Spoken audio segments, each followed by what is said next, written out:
নামঘৰে দবা শংখ বাজে মণিকূটে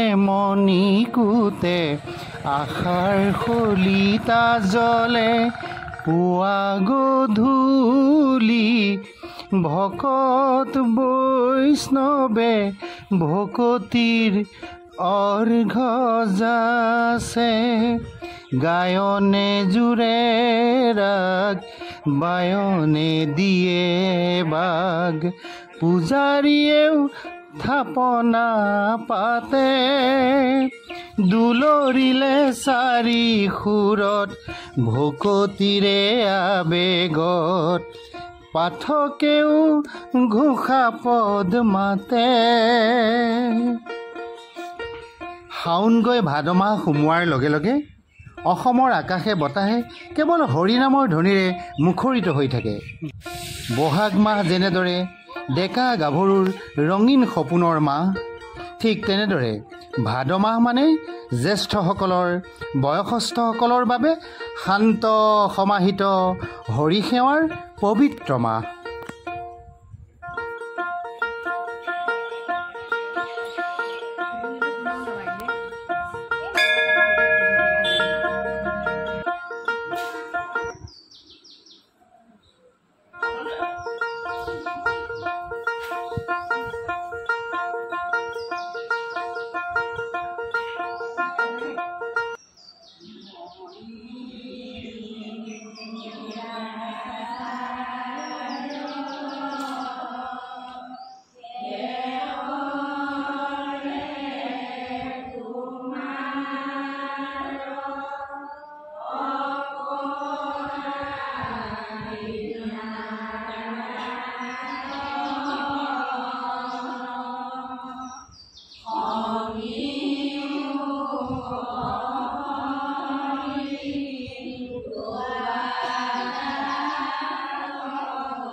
নমস্কাৰ। ভাদ মাহৰ নামঘৰে নামঘৰে সোণালী যাত্ৰাৰ আন এটি সুৰীয়া খণ্ডলৈ আপোনালোকক স্বাগতম জনাইছোঁ। মই বৰ্তমান উপস্থিত আছোঁ ভোমোৰাগুৰি গাঁৱত। চৰাইবাহীৰ পৰা প্ৰায় 3 কিলোমিটাৰমান দূৰত এইখন ভোমোৰাগুৰি গাঁও অৱস্থিত। ভাদ মাহৰ নামঘৰে নামঘৰেনো আমাৰ ভকত বৈষ্ণৱে কি কৰিছে তাৰে এটা ৰেঙনি মই আপোনালোকক দেখুৱাম। বলকচোন আমি নামঘৰলৈকে যাওঁ এতিয়া।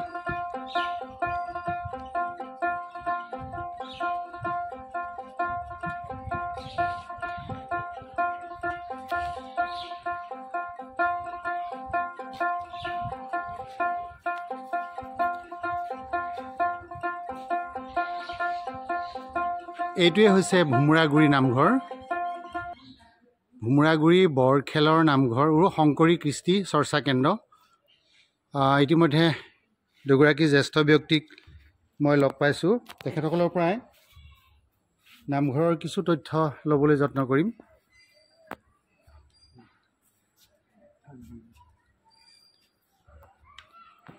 এয়া গাঁৱৰ হয়তো জ্যেষ্ঠ ব্যক্তি, তেখেতসকলৰ পৰা মই কিছু কথা জানিবলৈ যত্ন কৰিম। প্ৰথমতে আপোনাৰ পৰিচয়টো কওক। মোৰ নাম ধীৰেন শইকীয়া। হয় হয় ঘৰ ভোমোৰাগুৰি। হয় হয় আৰু মই এই ভোমোৰাগুৰি খেল সমাজৰ সভাপতি হিচাপে। হয় হয় হয় ঠিক আছে বাৰু। আপোনালোকক আৰু আপোনাৰ পৰিচয়টো? মোৰ নাম শ্ৰী ধৰ্মকান্ত বৰা। হয় হয় বৰ্তমান সমাজৰ সম্পাদকৰ দায়িত্বত হয় আছোঁ। আপোনাৰ? মোৰ নাম চেনিয়াম বৰা। ঠিক আছে ঠিক আছে। যিহেতু সভাপতিগৰাকীকে লগ পাইছোঁ, প্ৰথমতে মই এইটো কথা জানিব বিচাৰিছোঁ, আপোনালোকৰ নামঘৰটো কিমান চনত প্ৰতিষ্ঠা হৈছে? 1901। হয় হয় হয়। আৰু এটা কথা জানো যে যিহেতু গাঁওখনৰ নাম ভোমোৰাগুৰি, হয়নে? এই ভোমোৰাগুৰি গাঁৱৰ নামটো কেনেকৈ হ'ল অকণমান কওক। ভোমোৰাগুৰি গাঁওখন বুলি কওঁতে ইয়াৰ ইতিবৃত্তিটো হৈছে কি, আমি দেখাত কেইডালমান পালোঁ গছ, ডাঙৰ ডাঙৰ ভোমোৰা গছ। ভোমোৰা গছৰ আৱিৰ্ভাৱটো বেছি আছিল, গতিকে সেই ভোমোৰাগুৰি নামটো সেই ভোমোৰা গছৰ পৰাই আৱিৰ্ভাৱ হৈ আজিলৈকে আছে। হয় হয় হয় ঠিক আছে বাৰু। আৰু আমি সম্পাদকৰ পৰা জানিব বিচাৰোঁ যে আপোনালোকৰ গাঁওখনত কিমান মানুহ আছে? আমাৰ গাঁওখনত 110 ঘৰ মানুহ আছে। হয় হয়। নামঘৰ কেইটামান আছে? নামঘৰ আছে 2টা, পশ্চিম ভোমোৰাগুৰি আৰু আমাৰ বৰখেল নামঘৰ। হয়। এই যে ভাদ মাহটো যে আপোনালোকে এনেদৰে পালন কৰি আছে, কি অনুভৱ হয় ভাদ মাহৰ? ভাদ মাহটো মানে পবিত্ৰ মাহ হিচাপে হয় আমাৰ আইসকলে প্ৰতিদিনে আগবেলা আৰু ভাটিবেলা নাম প্ৰসংগ কৰে। সেই পবিত্ৰ মাহ বুলি পেলাই আমি ধৰোঁ। খালি আইসকলে কৰেনে আৰু বেলেগ? বোপাইসকলে মানে অন্যান্য তিথিবিলাক, গুৰুজনাৰ তিথি, জন্মাষ্টমী আৰু মাধৱদেৱৰ তিথি, এইবিলাক মানে আমাৰ বোপাইসকলে পালন কৰা হয়। হয় হয় আৰু আইসকলো জড়িত থাকে। তথাপিতো মানে গোটেই ভাদ মাহটো আইসকলে মানে পুৱা আবেলি মানে নাম প্ৰসংগ কৰি থাকে। ঠিক আছে, ভাল লাগিল বাৰু আপোনাৰ পৰা কথাখিনি জানি। মই শেষত আৰু এটা কথা সুধোঁ, আপোনালোক কোন পন্থাৰ? আমি পন্থা মানে শংকৰী কলা কৃষ্টিৰ মানে হেৰি কয় পন্থা, ইয়াতে বামুণীয়া পন্থা। হয় বামুণৰ লগত সংগ ৰাখি আমাৰ। আপোনালোকৰ গায়ন বায়ন আছে আপোনালোকৰ গাঁৱত? আছে আছে। কোন কোন আছে নামকেইটা কওকচোন অকণমান। নামকেইটা ক'বলৈ যাওঁতে হেৰি আপোনাৰ খগেন শইকীয়া হ'ল বায়ন। হয়। আৰু নতুনকৈ এচাম উঠাইছোঁ, এতিয়া কিমানজন ৰ'ব সেইটোতো ক'ব পৰা নাযায়। হ'লেও আমাৰ খোল 8টা খোল চলি থাকে। তাৰ ভিতৰতে ৰ'ব আৰু বাছনি কৰা। হয় হয় ঠিক আছে দিয়ক বাৰু। এনেদৰে সংস্কৃতিটো ৰক্ষা কৰি থাকিব।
এইটো এটা ঘুমুৰাগুৰিৰ নামঘৰ।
মই বৰ্তমান উপস্থিত হলোহি লুঙামুখ শংকৰী বিকাশ কেন্দ্ৰত।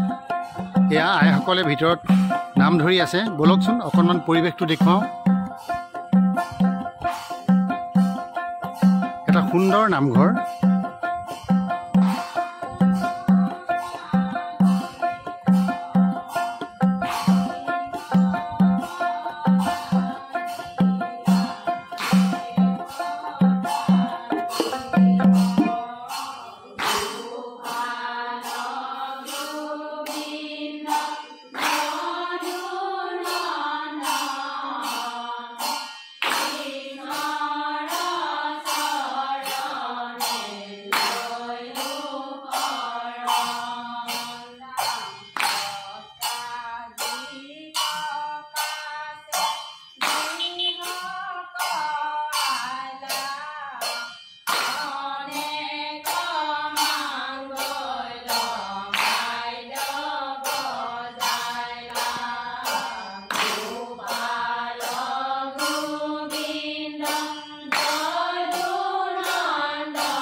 এইখন হৈছে পূব লুঙামুখ গাঁও এয়া এটা সুন্দৰ নামঘৰ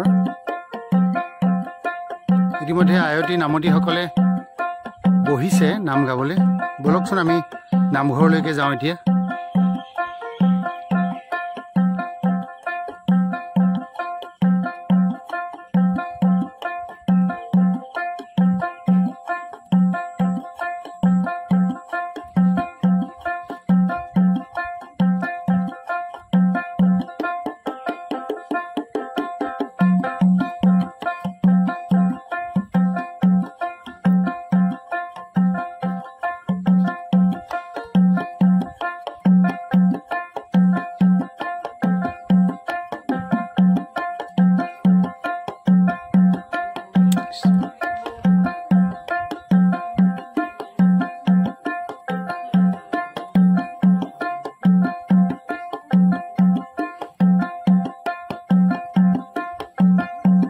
মই কেইবাগৰাকী ব্যক্তিকো সুধিছিলোঁ এগৰাকী আইক লগ পাইছোঁ এতিয়া তেওঁৰ মুখৰ পৰাই জানিব বিচাৰিম যে লুঙামুখ গাঁওখনৰ নামটো কেনেকৈ হ'ল প্ৰথমতে পৰিচয়টো দিয়কচোন আপোনাৰ নমস্কাৰ মোৰ নাম শ্ৰী ৰেখা ডেকা হয় কওকচোন লুঙামুখ গাঁৱৰ নামটো কেনেকৈ হ'ল লুঙামুখ গাঁৱৰ নামটো এইদৰে হ'ল যে আমাৰ লগতে পিছ চাইডত লুঙা বিল বুলি বিল এখন আছে লুঙা বিলৰ মুখতে আমি থকা কাৰণতে গাঁওখনৰ নামটো আমাৰ লুঙামুখ গাঁও বিলখনে নামঘৰৰ কাষতে আছেনে আমাৰ এই চাইডত লগতে আছে অঁ ঠিক আছে বাৰু দিয়ক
উপস্থিত আছোঁ কপাহেৰা ভকত গাঁৱৰ বাকৰি চুবাৰ নামঘৰত। এগৰাকী আই মাতৃক লগ পাইছোঁ। মই তেখেতৰ পৰাই জানিব বিচাৰিম তেখেতসকলে ভাদ মাহৰ নাম প্ৰসংগ আবেলিলৈ ইতিমধ্যে শেষেই কৰিলে।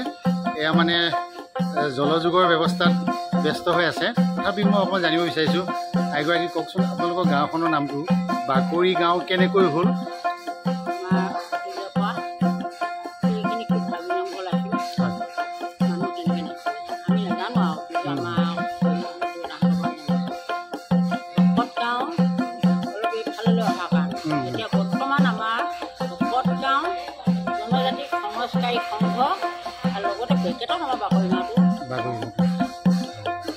আপোনালোকৰ কিমান ঘৰমান মানুহ আছে নামঘৰৰ সমাজখনত?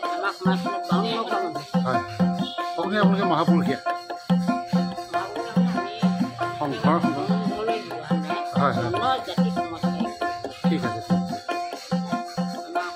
আপোনালোকে মানে কি সদায় কৰি আছে ভাদ মাহত? ঠিক আছে।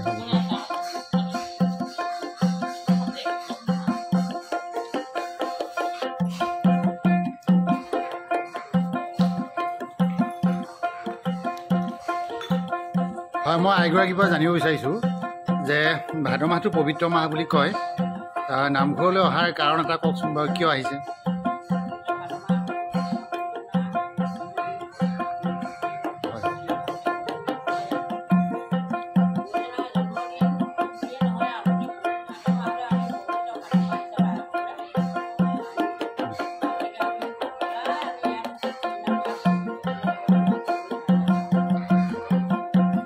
ঠিক আছে, ঠিক আছে।